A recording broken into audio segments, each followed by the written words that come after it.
Rurouni Kenshin The Final ini adalah film keempat dari serial Rurouni Kenshin yang digarap oleh Keiichi Otomo. Latar waktunya masih sama seperti sebelumnya, yaitu 12 tahun setelah berakhirnya era Keshogunan Tokugawa pada tahun 1867, di mana 14 tahun terakhir kekuasaannya disebut dengan era Bakumatsu, dan kota Edo sekarang berganti nama menjadi Tokyo yang kemudian menjadi ibu kota Jepang menggantikan kota Kyoto. Peran Kenshin dalam peralihan kekuasaan dari shogun ke kaisar ini mempunyai andil yang sangat besar dan paling bersejarah karena mengharuskannya membunuh banyak orang yang pro dengan shogun yang tak mau digantikan oleh kaisar kembali, hingga pada peristiwa perang Boshin yang terjadi di Toba dan Fushimi membuat Kenshin terkenal dengan julukan Hitokiri Batosai atau Batosai Sang Pembantai. Oke wes, kita langsung masuk aja ke cerita dalam film kali ini.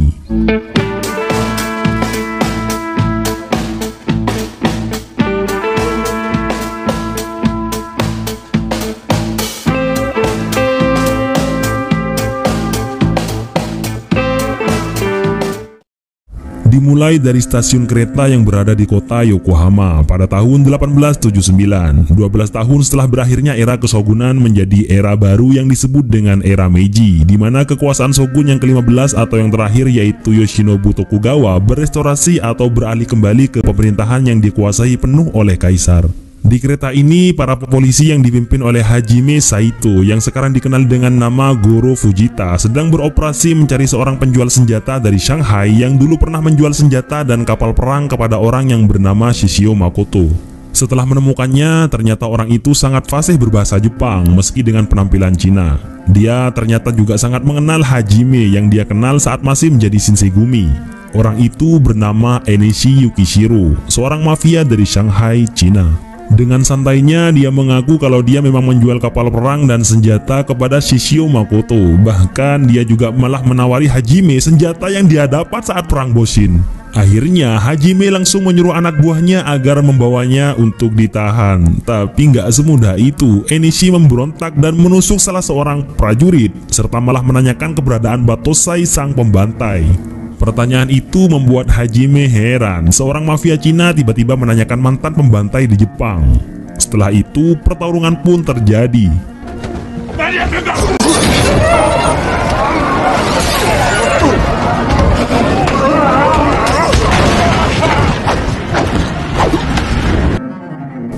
Tapi pada akhirnya dia tiba-tiba menyerahkan diri untuk ditangkap dengan senyuman penuh arti. Di Tokyo, tepatnya di daerah Asakusa, sedang ada festival untuk merayakan sebuah pernikahan, di mana di sana sudah ada Kenshin dan teman-temannya yang melihat perayaan itu dengan penuh kegembiraan. Sanosuke Sagara, Yahiko Myojin, Megumi Takani, dan Kaoru Kamiya. Sang pengantin wanita mengenakan busana ala-ala barat, di mana di era ini sudah semakin banyak budaya barat yang masuk ke Jepang semenjak era Bakumatsu saat Matthew Colbert Perry datang melakukan kerjasama dagang, dan hingga era Meiji ini menjadi semakin banyak orang-orang Jepang yang memakai produk-produk barat. Kaoru membayangkan dirinya yang mengenakan gaun pengantin itu saat menikah dengan Kenshin suatu hari nanti. Hal itu membuatnya dibully oleh Sanosuke dan Yahiko hingga membuatnya tersipu malu. Di tempat pelatihan kepolisian yang berada di Kementerian Dalam Negeri, para polisi sedang berlatih pedang untuk menyiapkan diri dalam melindungi negara dari musuh. Di sana ada kepala polisi yang bernama Uramura dan juga salah satu master pedang aliran Chuetsuryu yang bernama Maekawa Miyauchi bersama beberapa muridnya menjadi pelatih di tempat itu. Tak lama kemudian, Kenshin juga datang untuk melihat-lihat para polisi yang berlatih pedang dalam rangka menjaga keutuhan negara, di mana sekarang Jepang sedang mengalami gejolak dengan Tiongkok atau Cina yang dikhawatirkan akan terjadi perang besar di antara kedua negara. Sementara itu, di markas besar kepolisian Tokyo, penahanan Enishi dipindahkan atau dialihkan ke pemerintah Cina karena Jepang dan Cina di masa ini memiliki hubungan penting dalam tatanan negara, sehingga mereka bisa menghakimi atau memberikan hukuman kepada orang berkewarganegaraan Cina. Begitu juga sebaliknya, ini yang disebut dengan yurisdiksi. Hal itu membuat Hajime marah-marah karena udah capek-capek nangkep malah dilepasin meski dengan dalih penangguhan penahanan, padahal sebenarnya Enishi memang mau dibebasin oleh polisi Cina itu. Tapi pihak kepolisian juga mendatangkan seorang mata-mata untuk memata-matai pergerakan orang-orang Cina itu, sekaligus untuk mencari tahu keberadaan gudang senjata mereka, di mana senjata-senjata itu ternyata mereka ambil saat setelah perang Boshin di daerah Toba dan Fushimi. Orang itu ternyata adalah Cho Sawagejo, mantan anggota Juppongatana atau 10 pedang Shishio Makoto. Hati Hajime masih saja nggak bisa mempercayai orang seperti Cho ini. Meski berat tapi harus dia terima karena itu merupakan keputusan atasan. Di sebuah restoran Gyuname yang bernama Akabeko, Kenshin, Kaoru, Sanosuke, dan juga Yahiko sedang menikmati hidangan santap malam bersama. Restoran ini milik wanita bernama Tai Sekihara, dan ini adalah anak buahnya, Tsubame Sanjo, yang terus digoda oleh Tai, bosnya, untuk segera mendapatkan pacar seperti Kaoru yang langsung salting mendengar godanya itu. Di saat yang sama, Enishi bersama 5 orang yang juga satu tujuan dengannya, yaitu membalas dendam kepada Kenshin, sedang mempersiapkan senjata untuk menghancurkan kota yang ditempati oleh Kenshin, yaitu Tokyo.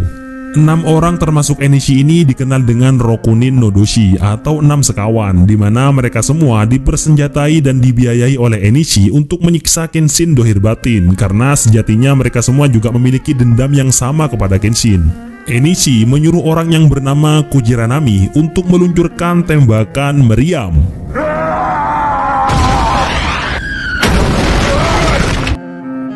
Tembakan itu mengenai restoran Akabeko, tempat makan favorit Kenshin dan teman-temannya. Untungnya saat penembakan itu terjadi, Kenshin dan yang lainnya sudah pergi dari sana. Balas dendam Enishi kepada Kenshin tidak cukup hanya dengan membunuh Kenshin saja, tapi dia akan membuatnya menderita hingga kena mental dan membuatnya menyesal hingga mengakui semua kesalahannya di masa lalu. Setelah itu, polisi datang untuk memeriksa Bukit Ueno, tempat yang disinyalir menjadi pusat penembakan. Kenshin dan Sanosuke pun ikut bersama para polisi itu, sementara restoran Akabeko yang sudah terbakar sangat memprihatinkan. Di bukit itu, para polisi tidak menemukan satu bekas senjata yang dipakai oleh mereka, tapi hanya menemukan kertas bertuliskan Jinchu atau penghakiman manusia. Itu sebenarnya ditujukan kepada Kenshin, di mana dulu waktu masih menjadi pembantai, Kenshin juga melakukan hal yang sama setelah membunuh targetnya. Kenshin yang sedikit terbesit masa lalunya mulai memahami apa yang terjadi saat ini, yaitu ada seseorang yang ingin balas dendam kepadanya. Tak lama kemudian, Hajime memberitahu Kenshin bahwa ada seseorang dari Shanghai, Cina yang ingin membalas dendam kepadanya. Malam itu juga, orang-orang yang menjadi korban ledakan di Akabeko dirawat dan diobati oleh Megumi, termasuk Tai dan Tsubame yang mengalami luka yang cukup parah. Di waktu senggang, Sanosuke iseng-iseng bertanya kepada Megumi tentang bekas luka di pipinya Kenshin yang gak hilang-hilang. Kemudian Megumi menjawab sesuai dengan yang pernah dia tanyakan kepada dokter yang bernama Oguni, bahwa bekas luka akibat kemarahan di jalan keadilan takkan menghilang sampai kemarahan itu mereda. Pertanyaan itu berawal dari kecurigaan Sanosuke dengan kejadian ledakan di Akabeko yang mungkin ada hubungannya dengan Kenshin dan masa lalunya. Setelah itu, Sanosuke kembali ke dojo Kamiya milik keluarga Kaoru yang kebetulan ada Kenshin yang belum tidur. Dia meminta Kenshin untuk menceritakan apa yang sebenarnya terjadi.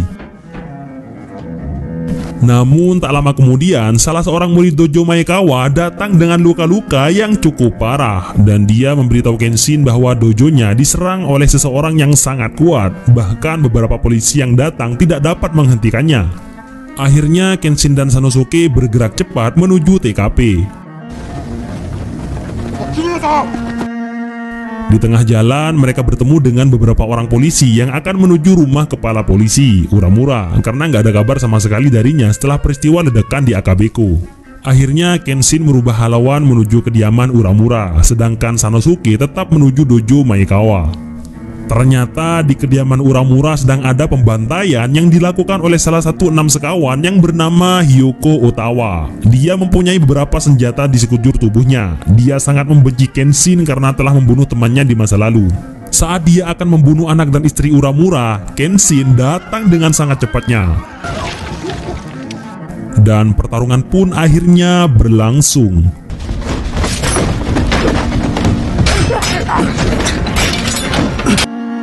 Di pertengahan pertarungan, Kenshin penasaran dengan dalang di balik semua ini, dan pertarungan masih berlanjut.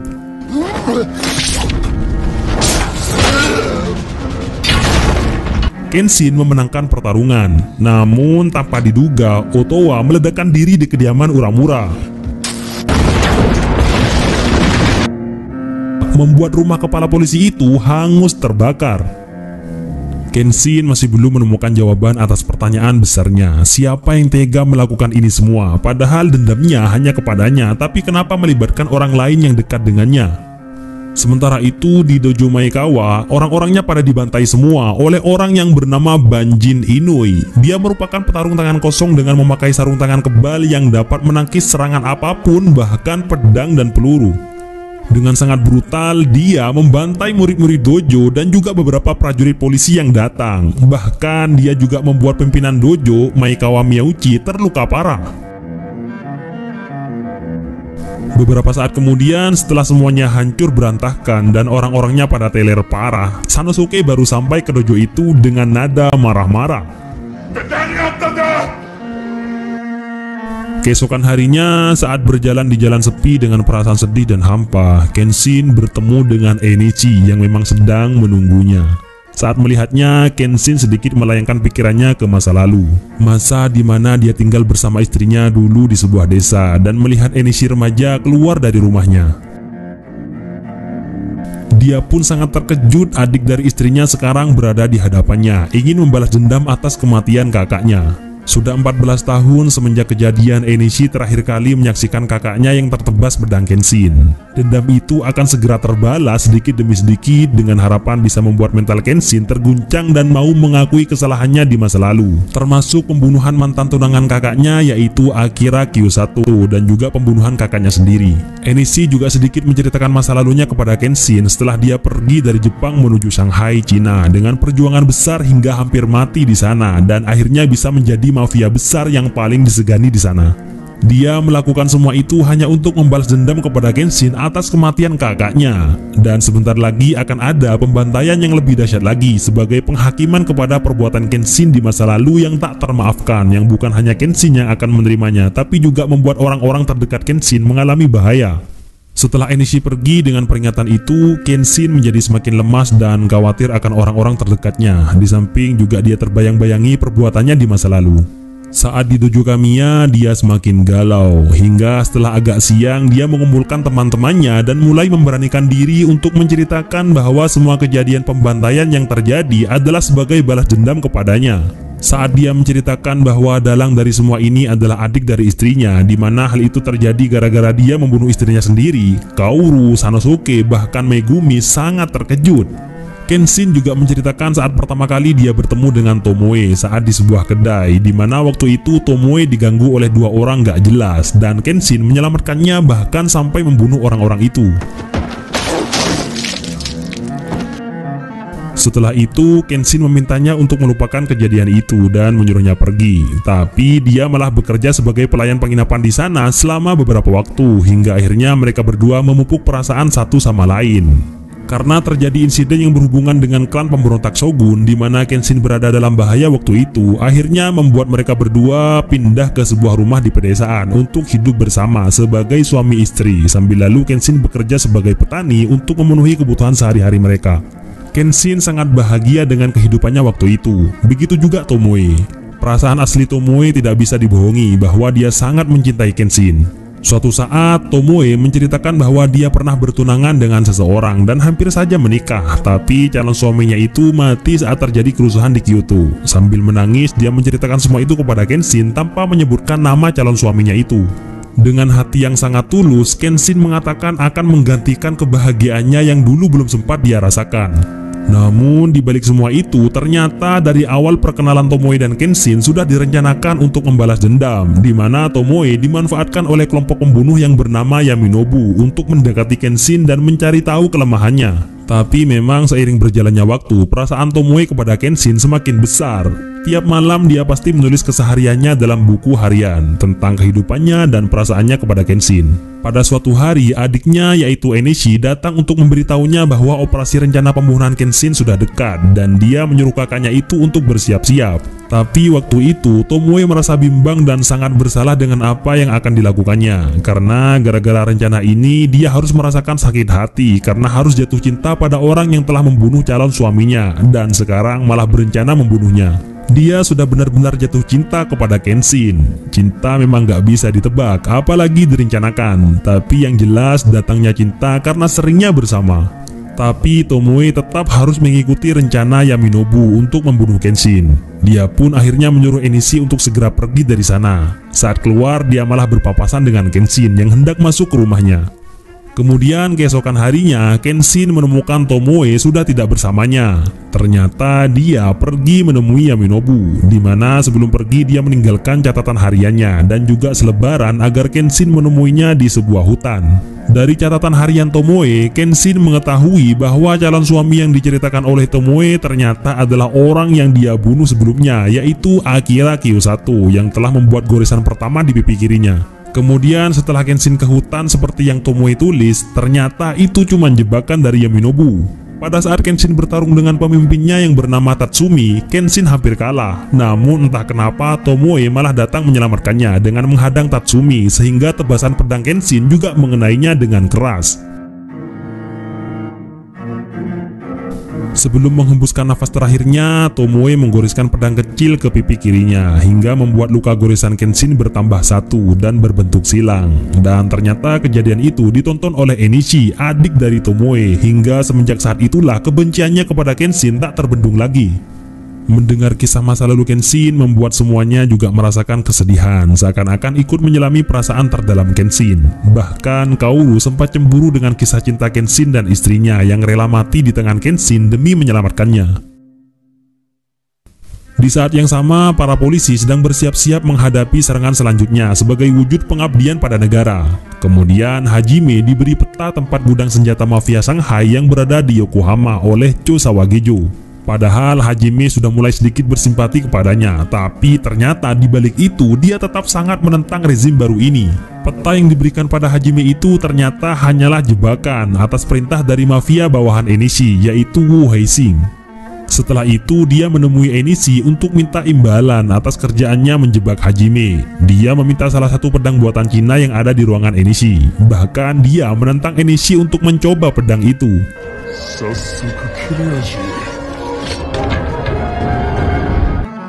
Di dojo Kamiya, tiba-tiba saja kedatangan tamu dari kota Kyoto. Dia tak lain adalah mantan Oni Wabansu yang bernama Masao Makimachi. Dia datang bersama mantan kapten Oni Wabansu yang terakhir, yaitu Aoshi Shinomori, dan beberapa mantan Oni Wabansu yang lain. Kedatangan Masao adalah untuk menyerahkan buku harian Tomoe, mantan istri Kenshin, di mana dia diberi amanah oleh seorang biarawan di kuil Suikoji di kota Kyoto untuk menyerahkannya kepada Kenshin, yang mana buku harian tersebut dia dapat dari ayahnya.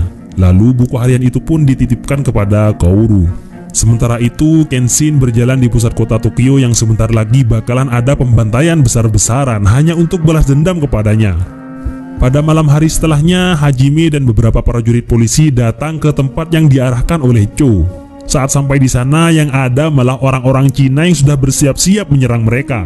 Ternyata memang benar, berandal seperti Cho nggak bisa dipercaya. Akhirnya mau nggak mau Hajime pun bertarung dengan mereka semua.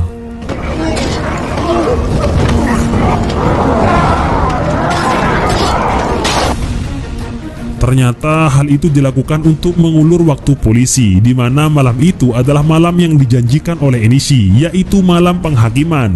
Dan pada malam itu juga sebelum mulai pembantaian, Enishi menyebarkan selebaran bertuliskan Jinchu atau penghakiman manusia ke seluruh Tokyo. Tak lama setelah itu, Kujiranami mulai menembakkan meriam ke arah pusat kota.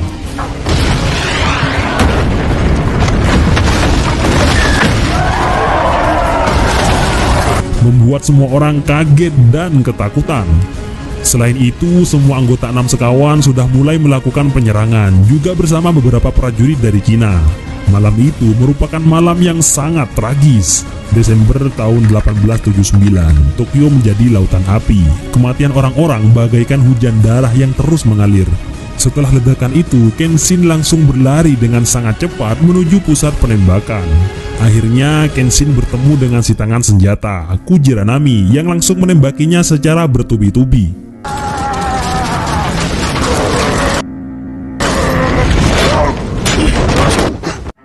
Tapi pada akhirnya Kenshin berhasil memotong tangan senjatanya hingga membuatnya nggak berdaya.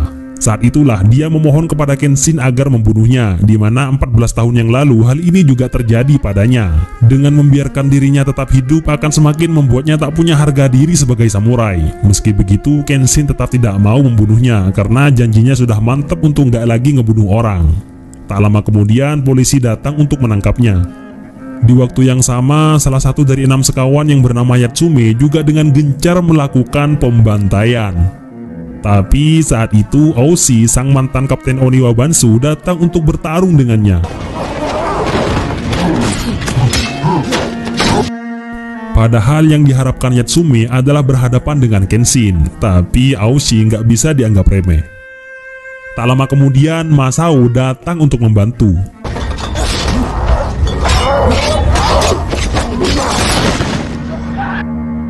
Tapi setelah itu ada insiden yang sangat memprihatinkan saat Yatsume menggunakan peledak untuk meledakkan tempat itu hingga membuat Oshi terkapar bercucuran darah nggak berdaya.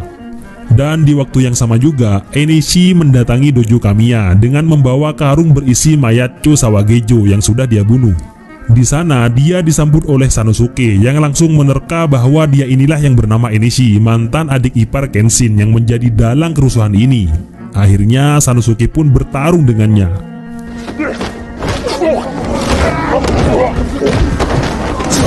Tapi Sanosuke bukanlah tandingan Enishi yang menguasai gaya bertarung Watojutsu yang dia pelajari dengan keras saat berada di Shanghai. Seperti biasa, meski udah babak belur, Sanosuke masih aja berusaha keras menghentikan Enishi yang saat itu akan membawa Kaoru.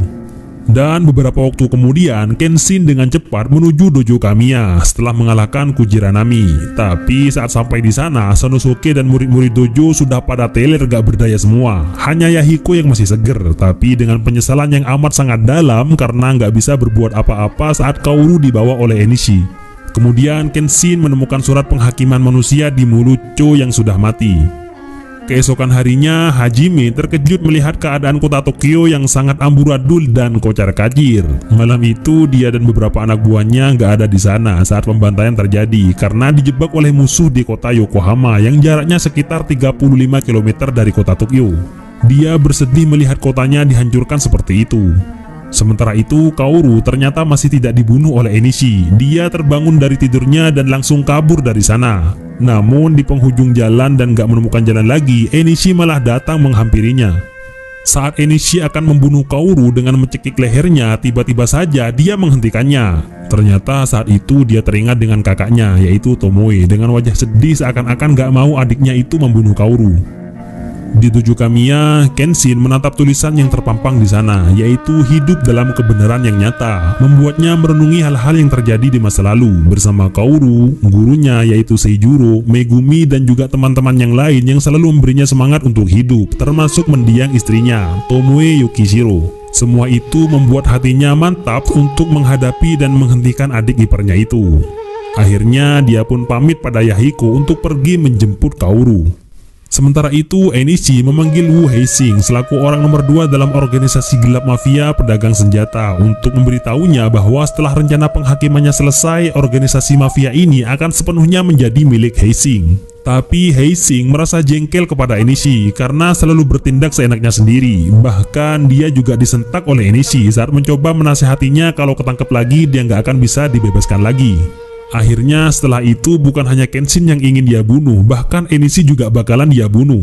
Kemudian Heising yang selalu dikawal oleh 4 pengawal pribadinya yang mempunyai julukan 4 bintang tanpa disangka disambut oleh salah satu mantan Juppo Ngatana, anak buah Shishio yang paling kuat, yaitu Sojiro Seta yang menawarkan diri untuk dipekerjakan. Dan akhirnya Kenshin pun sampai di tempat Enishi.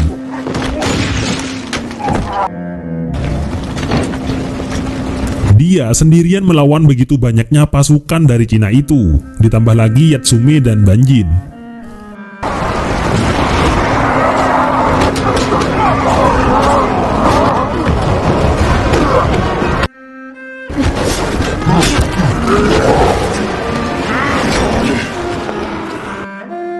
Tak lama kemudian, Masao dan beberapa mantan anggota Oniwa Bansu datang membantu. Tak hanya itu, Hajime dan beberapa prajurit polisi datang untuk membantu juga. Dan satu lagi teman yang paling bikin greget Kenshin, Sanosuke Sagara. Dia datang untuk membantu meski dalam keadaan luka parah. Akhirnya Kenshin pun bisa langsung masuk untuk menemui Enishi. Di dalam ternyata masih banyak sekali musuh menghadang.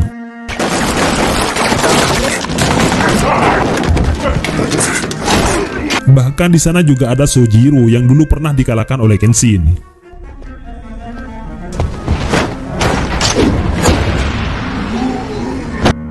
Ternyata Sojiro malah membantu Kenshin melawan orang-orang Cina ini.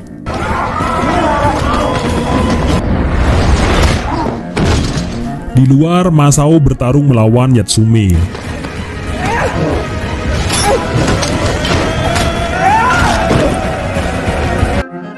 Hajime bertarung melawan Banjin.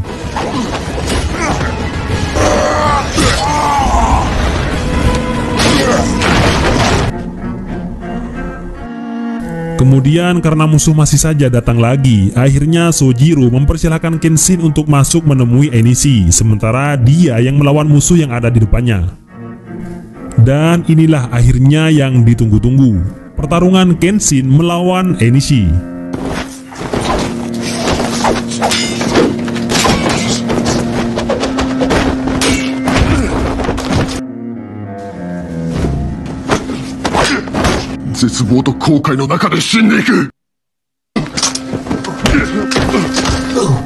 Kenshin terkena serangan telak dari Enishi hingga membuatnya terkapar.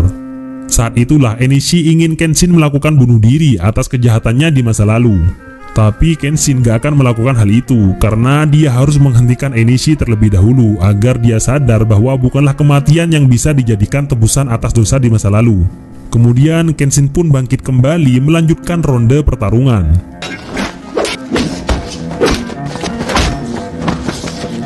Seandainya bukan pedang mata terbalik yang dipakai oleh Kenshin, Enishi sudah mati dari tadi terkena hunusan pedang Kenshin yang bertubi-tubi.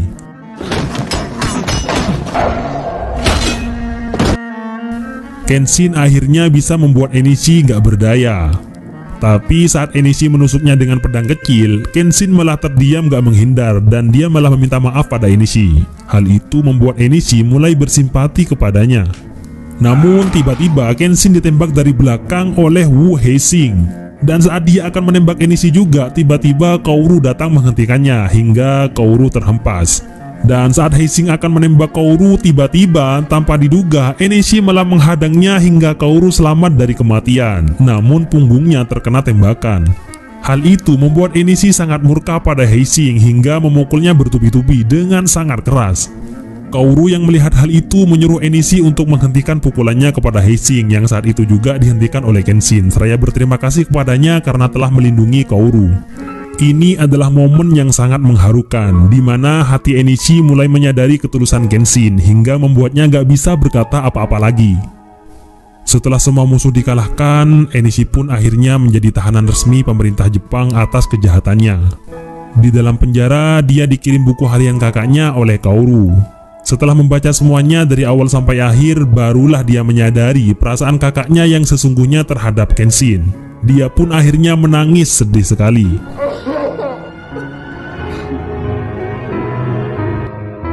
Dojo Kamiya kembali melakukan aktivitas seperti biasanya. Sanosuke diobati dan dirawat oleh si cantik Megumi. Kenshin dan Kaoru pergi ke makam mendiang istri Kenshin di Kyoto, Tomoe Yukishiro, untuk mengucapkan maaf dan terima kasih serta salam perpisahan. Setelah ini, Kenshin akan selalu menjaga dan membahagiakan Kaoru yang sudah menemaninya hingga sekarang.